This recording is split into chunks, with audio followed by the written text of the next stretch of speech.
पूर्वक रहने लगे।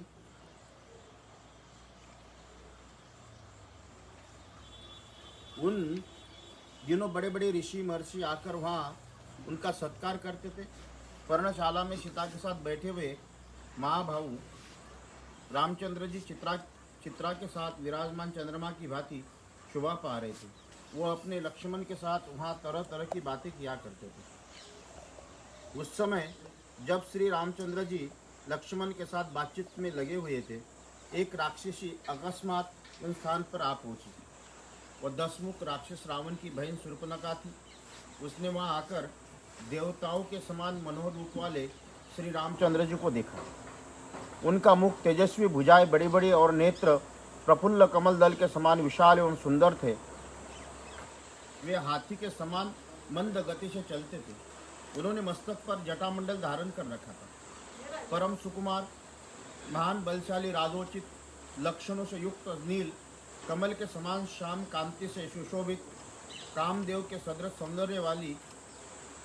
सौंदर्यशाली तथा इंद्र के समान तेजस्वी श्री राम को देखते ही वो राक्षसी काम से मोहित हो गई। श्री राम की मुख सुंदर था और शूर्पणखा का मुख बहुत ही भद्दा था एवं कुरूप था। उनका मध्य भाग कटि प्रदेश उदर क्षीण था, किंतु शूर्पणखा का बिडोल लंबे पेट वाली थी। श्री राम की आंखें बड़ी बड़ी होने के कारण मनोहर थी, परंतु राक्षसी के नेत्र कुरूप और डरावने थे। श्री रघुनाथ जी के केश चिकने, कुरूप और सुंदर थे, परंतु उस निशाचरी के सिर के बाल तांबे जैसे लाल थे। विदेशों में लोग ऐसा ही करते बिल्कुल। श्री राम का रूप बड़ा प्यारा लगता था, किंतु शूर्पणखा का रूप बीभत्स और विकराल था। राघवेंद्र मधुर स्वर में बोलते थे, किंतु वह राक्षसी भैरवनाद करने वाली थी। देखने में सौम्य और नित्य नूतन तरुण थे, किंतु वह निशाचरणी, क्रूर और हजारों वर्ष की गुड़िया थी। ये सरलता से बात करने वाले और उदार थे, किंतु उनकी बातों में कुटिलता भरी रहती थी। ये न्यायचुत सदाचार पालन करने वाले थे और अत्यंत दुराचारणी और श्री राम को देखने में प्यारे लगते थे और शूर्पणखा को देखते ही घृणा पैदा होती थी। वो राक्षसी काम भाव से अविष्ट हो मनोहर रूप बनाकर श्री राम के पास आई और बोली, तपस्वी के वेश में मस्तक पर जटा धारण किए, साथ में स्त्री को लिए और हाथ में धनुष्य बाण ग्रहण किए, इस राक्षस देश में तुम कैसे चले आए? यहाँ तुम्हारे आगमन का क्या प्रयोजन है? ये सब मुझे ठीक ठीक बताओ। राक्षसी शूर्पणखा ने इस प्रकार पूछने पर शत्रुओं को संताप देने वाले रामचंद्र जी अपने सरल स्वभाव के कारण वो सब कुछ बताना आरंभ किया। देवी, दशरथ के नाम से प्रसिद्ध एक चक्रवर्ती राजा हो गए, जो देवताओं के समान पराक्रमी थे। मैं उनका ज्येष्ठ पुत्र हूँ और लोकों में राम नाम से विख्यात हूँ। मेरे छोटे भाई लक्ष्मण, जो सदा मेरी आज्ञा के अधीन रहते, मेरी पत्नी है जो विधेयराज जनकपुत्री तथा सीता नाम से प्रसिद्ध है। अपने पिता महाराज दशरथ और माता कैकेयी की आज्ञा से प्रेरित होकर मैं धर्म पालन की इच्छा रखकर धर्म रक्षा के उद्देश्य ही इस वन में निवास करने के लिए आया हूँ। और मैं तुम्हारा परिचय प्राप्त करना चाहता हूँ। तुम किसकी पुत्री हो? तुम्हारा नाम क्या है? और तुम किसकी पत्नी हो? तुम्हारे अंग इतने मनोहर है कि तुम मुझे इच्छानुसार रूप धारण करने वाली कोई राक्षस की प्रतीत होती है। यहाँ किसी लिए तुम आई हो, ये ठीक ठीक बताओ। रामचंद्र जी की बात सुनकर वो राक्षसी काम से पीड़ित होकर बोली, श्री राम, मैं सब कुछ ठीक ठाक बता रही हूँ। तुम मेरी बात सुनो। मेरा नाम शूर्पणखा है। मैं इच्छानुसार रूप धारण करने वाली राक्षसी नहीं हूँ। मैं समस्त प्राणियों के मन में भय उत्पन्न करती हूँ। इस वन में अकेले विचरती हूँ। मेरे भाई का नाम रावण है। संभव तथा उसका नाम तुम्हारे कानों तक पहुँचाई हो। रावण विश्रवा मुनि का वीर पुत्र है। ये बात भी तुम्हारे सुनने में आई होगी। मेरा दूसरा भाई महाबली कुंभकर्ण है, जिसकी निद्रा सदा ही बड़ी रहती है। मेरे तीसरे भाई का नाम विभीषण है, परंतु धर्मात्मा है। राक्षस के आचार विचार वो कभी पालन नहीं करता। युद्ध में जिनका पराक्रम विख्यात है, वो खर और दुष्यंत भी मेरे भाई है। श्री राम, बल और पराक्रम में मैं अपने उन सभी भाइयों से बढ़कर हूँ। तुम्हारे प्रथम दर्शन से मेरा मन तुम में आसक्त हो गया, अथवा तुम्हारा रूप सौंदर्य अपूर्व है। आज से पहले देवताओं में किसी का ऐसा रूप मैंने देखने में नहीं आया। अतः इस अपूर्व रूप से के दर्शन से मैं तुम्हारे प्रति आकृष्ट हो गई। यही कारण है कि मैं तुम जैसे पुरुषोत्तम के प्रति पति की भावना रखकर बड़े प्रेम से आपके पास आई हूँ। मैं प्रभाव, उत्कृष्ट भाव, अनुराग अथवा महान बल पराक्रम के संपन्न हूँ। अपनी इच्छा तथा शक्ति से संपन्न लोकों में विचरण करती हूँ। अतः तुम दीर्घ काल के लिए मेरे पति बन जाओ। इस अबला सीता को लेकर क्या करोगे? ये विकारयुक्त कुरूपा है, अतः तुम्हारे योग्य नहीं है। मैं ही तुम्हारे अनुरूप हूँ, अतः मुझे अपनी भार्या के रूप में देखो। ये सीता मेरी दृष्टि में कुरूप, ओछी, विकृत, धसे हुए पेट वाली और मानवी है। मैं इसे तुम्हारा इस भाई के साथ ही खा जाऊंगी। फिर तुम काम भावयुक्त मेरे साथ पर्वतीय शिखर और नाना प्रकार की वनों की शोभा देखते हुए दंडक वन में विहार करना। शूर्पणखा का ऐसा कहने पर बातचीत करने में कुशल ककुस्थ कुलभूषण श्री रामचंद्र जी जोर जोर से हंसने लगे। फिर उन्होंने मत वाले नेत्र वाली निशाचरणी को इस प्रकार कहना आरंभ किया। इत्यर्थ श्रीमद् रामायणे वाल्मीकि आदि काव्य अरण्य कांडे सप्तदश सर्ग संपूर्णम। सियावर रामचंद्र भगवान की। श्री राम ने काम पास में बंधी हुई उस शूर्पणखा से अपनी इच्छानुसार मधुर वाणी में मंद मंद मुस्कुराते हुए कहा, आदरणीय देवी, मैं विवाह कर चुका हूँ। ये मेरी प्यारी पत्नी विद्यमान है। तुम जैसे स्त्रियों के लिए तो सौत का रहना अत्यंत दुखदायी होगा।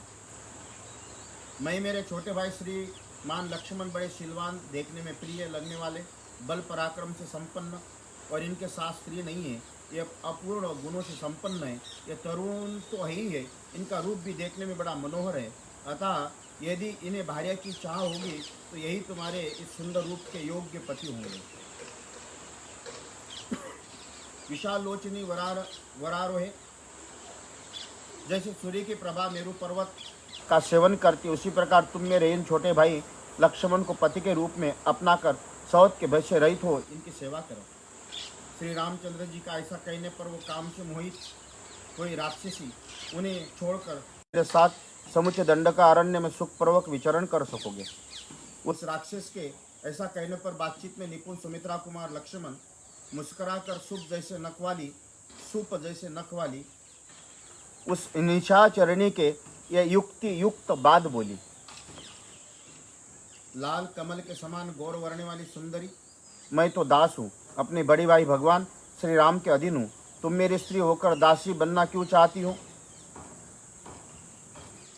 विशाल लोचने, मेरे बड़े भैया संपूर्ण ऐश्वर्य अथवा सभी अभिष्ट वस्तुओं से संपन्न है।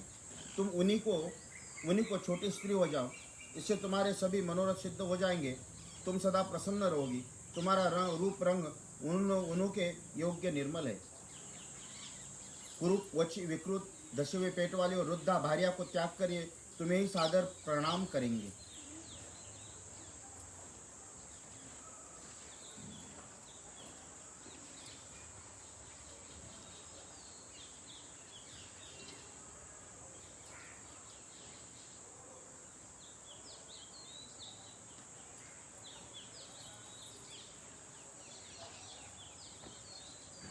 सुंदर कटि प्रदेश वाली वरवर्णी की कौन ऐसा बुद्धिमान मनुष्य होगा जो तुम्हें तुम्हारी श्रेष्ठ रूपों को छोड़कर मानव कन्याओं से प्रेम करेगा?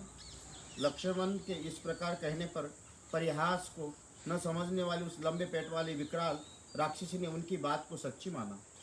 वो पर्णशाला के सीता के साथ बैठी हुई शत्रु संतापी दुर्जय वीर श्री रामचंद्र के पास लौट आई और काम से मोहित होकर बोली, राम, तुम इस कुरूप, ओछी, विकृत, धसे हुए पेट वाली और वृद्धा का आश्रय लेकर मेरा विशेष अनादर नहीं करते हो। अतः आज तुम्हारो देखते देखते मैं इस मानुषी को खा जाऊंगी और इस सौत को न रहने पर तुम्हारे साथ सुखपूर्वक विचरण करूंगी। ऐसा कहकर दहकते हुए अंगारों के समान नेत्र वाली शूर्पणखा अत्यंत क्रोध में भरकर मृग नयनी सीता की ओर झपटी, मानो कोई बड़ी भारी उल्का रोहिणी नामक तारे पर टूट पड़ी हो। महाबली श्री राम ने मौत के फंदे की तरह आती हुई उस राक्षसी को हुंकार से रोककर कुपित हो लक्ष्मण से कहा, सुमित्रानंदन, क्रूर कर्म करने वाली अनायर से किसी प्रकार का परिहास भी नहीं करना चाहिए। सौम्य, देखो इस समय सीता के प्राण किसी प्रकार बड़ी मुश्किल से बचे हैं। पुरुषिए, तुम्हें इस कुरूपा, उल्टा, अत्यंत मत वाली और लंबे पेट वाली राक्षसी को कुरूप किसी अंगों से हिंद कर देना चाहिए।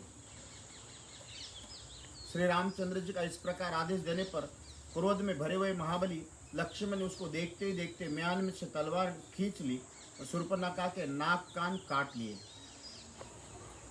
नाक कान काट जाने पर भयंकर राक्षसी शूर्पणखा बड़े जोर से चिल्लाकर जैसी आई थी उसी तरह वन में भाग गई। खून से भीगी हुई वो महाभयंकर विकराल रूप वाली निशाकिरणी नाना प्रकार के स्वरों से जोर जोर से चित्कार करने लगी, मानो वर्षा काल में मेघों की घटा गर्जन तर्जन कर रही हो। वो देखने में बड़ी भयानक थी। उसने अपने कटे हुए अंगों को बारंबार खून की धारा बहाते हुए दोनों भुजाएं उठाकर चिंगाड़ते हुए एक विशाल वन में भीतर प्रवेश किया। लक्ष्मण के द्वारा कुरूप की गई शूर्पणखा वहां से भागकर राक्षस समूह से घिरे हुए भयंकर तेज वाले जनस्थान निवासी भ्राता खर के पास गई। जैसे आकाश से बिजली गिरती है उसी प्रकार वो पृथ्वी पर गिर पड़ी।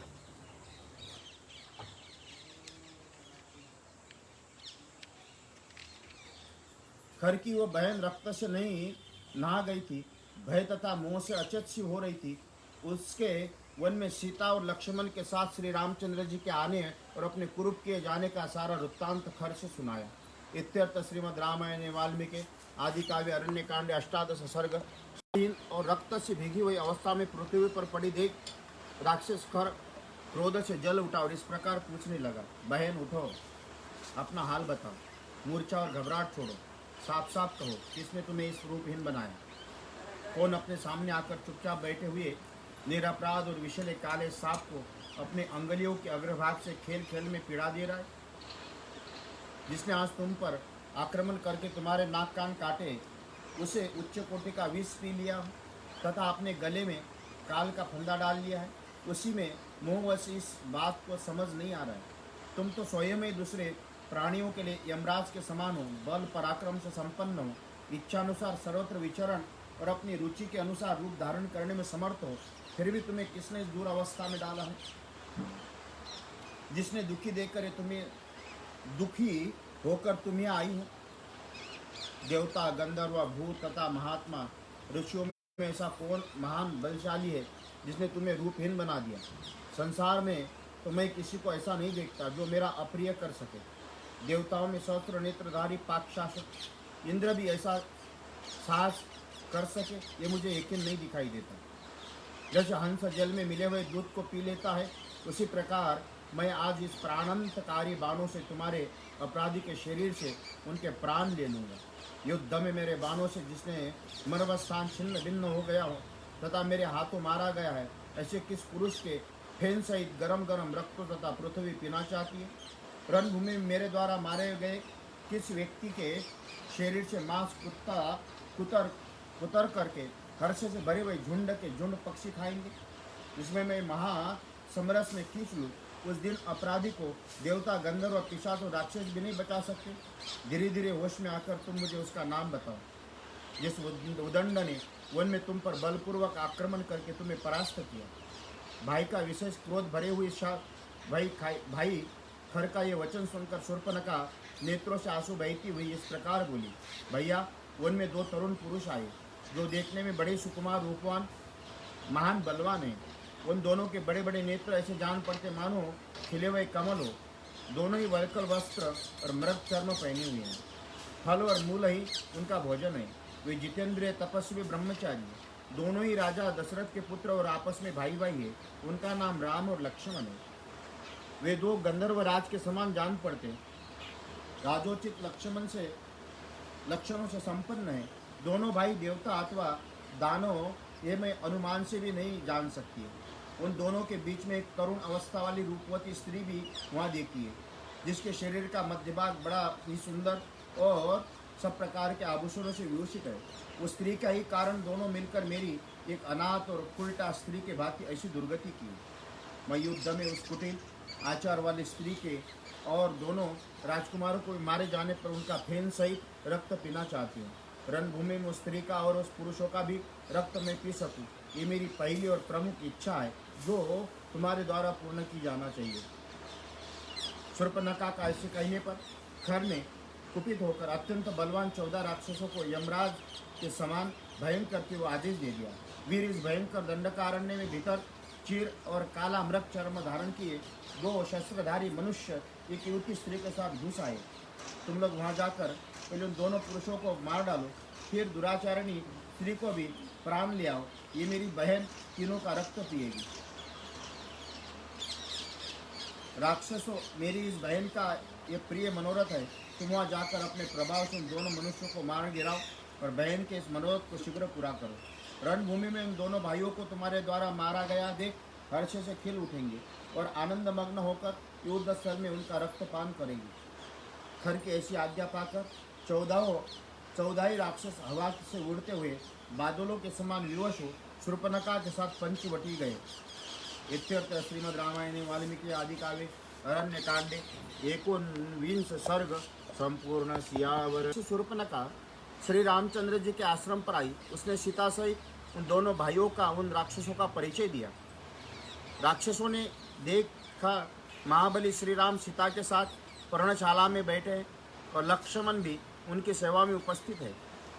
इधर श्रीमान रघुनाथ जी भी शूर्पणखा तथा उनके साथ आए हुए राक्षसों को भी देखा। देखकर उद्युक्त तेज वाले अपने भाई लक्ष्मण से इस प्रकार बोले, सुमित्रा कुमार, तुम थोड़ी देर तक सीता के पास खड़े हो जाओ। मैं इस राक्षसी के सहायक बनकर पीछे पीछे आए हुए निशाचरों को यहाँ भी वध कर डालूंगा।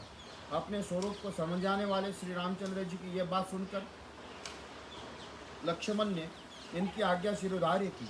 तब धर्मात्मा रघुनाथ जी ने अपने सुवर्ण मंडित विशाल धनुष्य पर प्रत्यंचा चढ़ाई और उन राक्षसों से कहा, हम दोनों भाई राजा दशरथ के पुत्र श्री राम और लक्ष्मण हैं तथा सीता के साथ दुर्गम दंडक अरण्य में आकर फलमूल आहार करते हुए इंद्रिय संयम पूर्वक तपस्या में संलग्न है, ब्रह्मचर्य का पालन करते।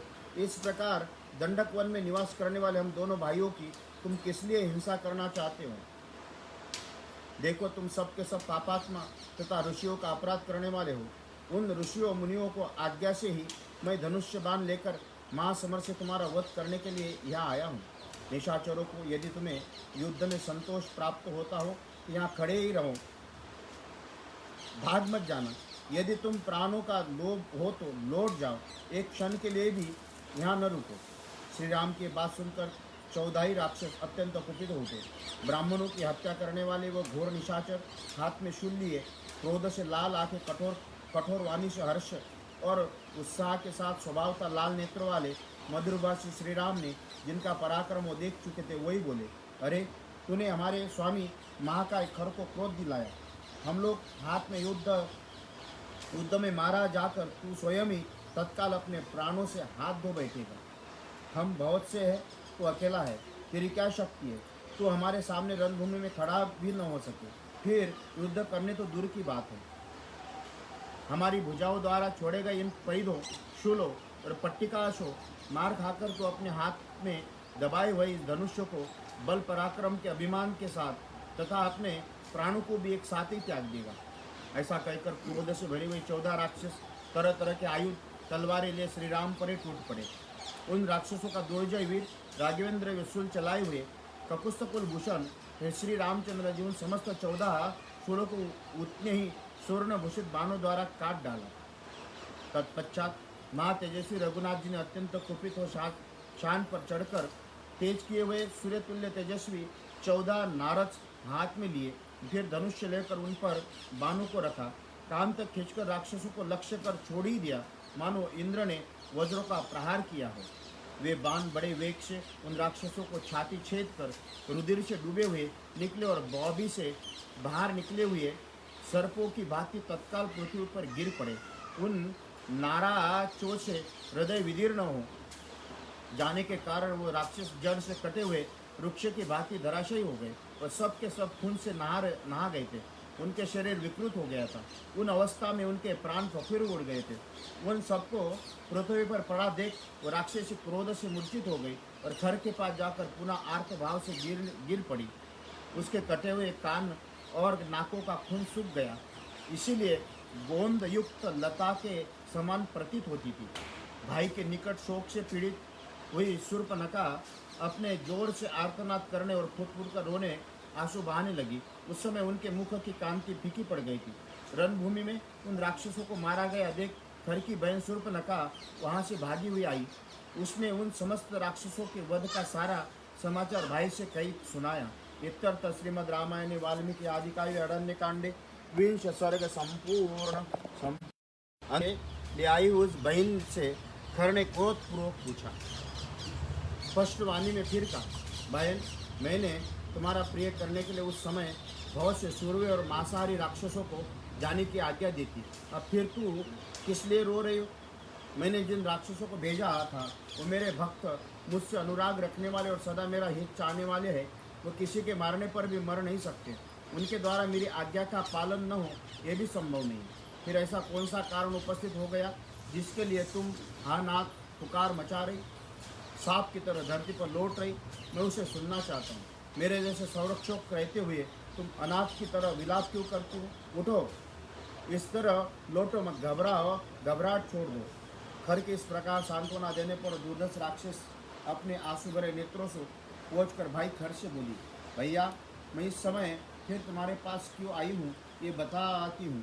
सुनो, मेरे नाक कान कट गए, मैं खून की धारा से नहा उठी। उस अवस्था में जब पहली बार मैं आई तब तुमने मेरी बड़ी सांत्वना दी। तत्पश्चात मेरा प्रिय करने के लिए लक्ष्मण सहित राम का वध करने के उद्देश्य से तुमने जो 14 शूरवीर भेजे थे वो सब के सब अमरश में भरकर हाथों में शूल और पट्टिश लिए जा पहुँचे, परंतु राम ने अपने मर्मभेदी बाणों द्वारा उन सबको समरांगन में मार गिराया। उन महान वेगशाली निशाचरों को क्षण भर में ही धराशायी हुआ देख राम ने उन महान पराक्रम पर दृष्टिपात करके मेरे मन में बड़ा भय उत्पन्न हो गया। निशाचर राज, मैं भयभीत, उद्विग्न, विषादग्रस्त हो गई हूँ। मुझे सब और भय दिखाई देता है, इसलिए फिर तुम्हारी शरण में आई हूँ। मैं शोक से उस विशाल समुद्र में डूब गई हूँ जहाँ विषाद रूपी मगर निवास करते हैं। त्रास की तरंग मालाएं उठती रहती। तुम उस शोक सागर में मेरा उद्धार क्यों नहीं करते हो? जो मांस भक्षी राक्षस मेरे साथ गए थे वो सब के सब राम के पैने बाणों से मारे जाकर पृथ्वी पर पड़े हैं। राक्षसराज, यदि मुझ पर उन पर मरे हुए राक्षसों पर तुम्हें दया आती हो तथा मेरे राम के साथ लोहा लेने के लिए तुम्हें शक्ति और तेज हो तो उन्हें मार डालो, क्योंकि दंडाकारण्य में घर बनाकर रहने वाले उन राक्षसों के लिए कंटक है। यदि तुम आज ही शत्रुघाती राम का वध नहीं कर डालोगे तो मैं तुम्हारे सामने ही अपने प्राण त्याग दूंगी, क्योंकि मेरी लाज लूट गई है। मैं बुद्धि से बारंबार सोचकर देखती हूँ कि तुम महासमर में सबल हो और राम के सामने युद्ध में नहीं ठहर सकोगे। तुम अपने को शूरवीर मानते हो, किंतु तुमने शौर्य नहीं है। तुमने झूठे ही अपने आप को पराक्रम का आरोप कर लिया है। मूढ़, तुम समारंग में उन दोनों को मार डालो, अन्यथा अपने कुल में कलंक लगाकर भाई बंधुओं के साथ तुरंत इस जनस्थान से भाग जाओ। राम और लक्ष्मण मनुष्य है, यदि उन्हें भी मारने की तुम्हें शक्ति नहीं है तो तुम्हारे जैसे निर्बल और पराक्रम शून्य राक्षस यहाँ रहना कैसे संभव हो सकता है? तुम राम के तेज से पराजित होकर शीघ्र ही नष्ट हो जाओगे, क्योंकि दशरथ कुमार राम बड़े ही तेजस्वी है। उनका भाई भी महान पराक्रमी है, जिसने मुझे नाक कान से हिन करके अत्यंत क्रूर बना दिया।